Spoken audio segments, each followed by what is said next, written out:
ഈശോ മിശിഹായിക്ക് സ്തുതിയായിരിക്കട്ടെ. സ്നേഹമുള്ളവരെ, പുതിയൊരു മാസത്തിലേക്ക്, മെയ് മാസത്തിലേക്ക് നമ്മളിന്ന് പ്രവേശിക്കുന്നു. ഇന്ന് മെയ് മാസം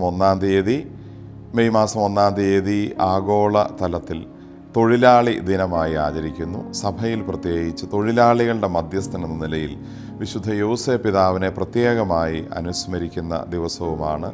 ആ വലിയ തച്ചൻ്റെ, വലിയ തൊഴിലാളിയുടെ മാധ്യസ്ഥ പ്രാർത്ഥനകൾ എന്നും നമ്മളോടുകൂടെ ഉണ്ടാകട്ടെ.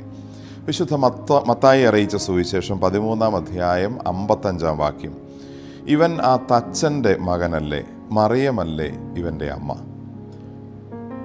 ഇവൻ ആ തച്ചൻ്റെ മകനല്ലേ എന്ന് അവർ ഈശോയെ ഒരുപക്ഷെ പരിഹസിച്ചുകൊണ്ട് ചോദിച്ചതാണ്. ഒരുതരം താഴ്ന്ന തൊഴിലാണ് തച്ചൻ്റെ ജോലി എന്നുള്ള ഒരു വ്യംഗ്യാർത്ഥത്തിൽ. എന്നാൽ ഏതോ ഒരു തച്ചൻ പണിത ഒരു കുരിശാണ് ലോകത്തിന് മുഴുവൻ രക്ഷയുടെ അടയാളമായി മാറിയത് എന്ന് നമ്മൾ തിരിച്ചറിയുന്നു. ഏതോ തച്ചൻ ആ കാലത്ത് പണിത വള്ളങ്ങളിലിരുന്നാണ് ഈശോ പഠിപ്പിച്ചതും ഈശോ യാത്ര ചെയ്തതും. ഈശോയ്ക്കു വേണ്ടി ഉപയോഗിക്കപ്പെട്ട ഒത്തിരിയേറെ കാര്യങ്ങൾ തച്ചന്മാർ പണിതത് ഉണ്ടായിരുന്നു. എല്ലാത്തരം തൊഴിലിനെയും അതിൻ്റേതായ മഹാത്മ്യത്തോടെ കാണണമെന്ന് ഈശോ ഓർമ്മിപ്പിക്കുന്നു. ഈശോ പറഞ്ഞതും അതാണല്ലോ, നെറ്റിയിലെ വിയർപ്പ് കൊണ്ട് അപ്പം ഭക്ഷിക്കാൻ തിരുവചനം നമ്മളോട് പറയുന്നു. ഈ ലോകത്തിലെ എല്ലാ തൊഴിലുകളും മാന്യതയുള്ളതാണ്. ഓരോ തൊഴിലും ചെയ്യാൻ ആളുകൾ ഈ ലോകത്തിലുണ്ട് എന്നുള്ളത് കൊണ്ടാണ് ഈ ലോകം ഇത്ര മനോഹരമായി പോകുന്നത്.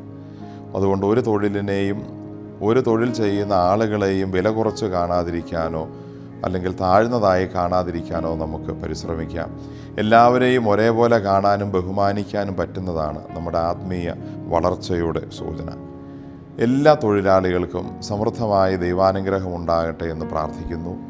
അതുപോലെ എല്ലാ തൊഴിലിനും അതിൻ്റേതായ അന്തസ്സും അഭിമാനവും ഉണ്ടെന്ന് ഓർത്ത് ഓരോ തൊഴിലിലും ഏർപ്പെടുന്നവർക്ക് അത് ചെയ്യാൻ, അഭിമാനത്തോടെ ചെയ്യാൻ, ആ തൊഴിൽ ചെയ്യാൻ സാധിക്കട്ടെ എന്നും ആശംസിക്കുന്നു. ആമേൻ.